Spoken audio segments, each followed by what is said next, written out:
Hi everyone, Bryan from GardenMinutes.com here. Today's question is about liquid fertilizer and if you can use it in the garden grid.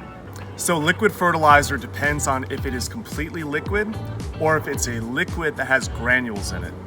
If the liquid has granules in it, we don't recommend it for two reasons. The first reason being is that every water feed tube on every single garden grid has a built-in filter screen in the white hose connector. So as you can see here, there's a filter screen, and that's designed to keep water flowing smoothly within the garden grid, basically catching any debris that may be in your garden hose or trying to enter the system. So if your fertilizer has granules, they'll eventually get caught in this filter screen and prevent water from flowing into your garden grid.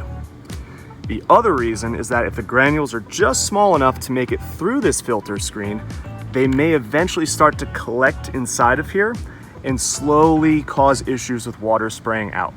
So like I mentioned, if your fertilizer has granules in it, we recommend avoiding it. If the fertilizer is completely liquid, go ahead and add it to your garden grid.